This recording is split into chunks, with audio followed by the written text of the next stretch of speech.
বাংলাদেশের প্রথম নারী প্রধানমন্ত্রী ও সাবেক তিনবারের সফল প্রধানমন্ত্রী আপসীর নেত্রী বেগম খালেদা জিয়ার মৃত্যুতে তার আত্মার মাগফিরাত কামনায় দোয়া মাহফিল অনুষ্ঠিত হয়েছে।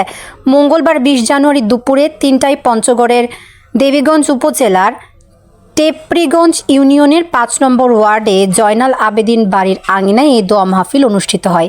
অনুষ্ঠানে প্রধান অতিথি হিসেবে উপস্থিত ছিলেন কেন্দ্রীয় বিএনপির পল্লী উন্নয়ন বিষয়ক সম্পাদক, জাতীয় নির্বাহী কমিটির সদস্য ও পঞ্চগড় জেলা বিএনপির সদস্য সচিব আলহাজ ফরহাদ হোসেন আজাদ। দোয়া মাহফিলের আয়োজন করেন তিস্তারহাট জামে মসজিদের খতিব মোহাম্মদ জয়নাল আবেদিন। এতে টেপরিগঞ্জ ইউনিয়ন বিএনপি ও অঙ্গ সহযোগী সংগঠনের নেতাকর্মীরা উপস্থিত ছিলেন। এসব সংখ্যক জামায়াত সদস্য বিএনপিতে যোগদান করেন।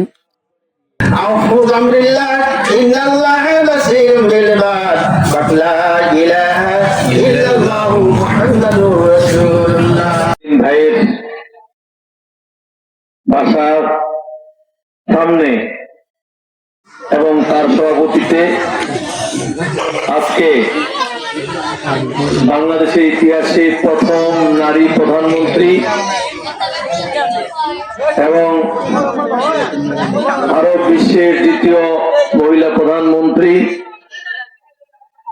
তিনবারের সাবেক সফল প্রধানমন্ত্রী আপসীর নেত্রী দেশমাতা বেগম খালেদা জিয়ার রুহের মাগফিরাত কামনা করে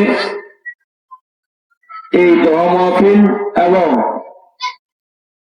ছাত্র শিবিরের দীর্ঘদিনের বলিষ্ঠ নেতৃত্ব, আমার শ্রেষ্ঠ ছোট ভাই আলামিন সহ জামাত ইসলামের প্রায় সহস্রাধিক নেতাকর্মী আজকের এই দলে যোগদান অনুষ্ঠানে উপস্থিত নেতৃবৃন্দ।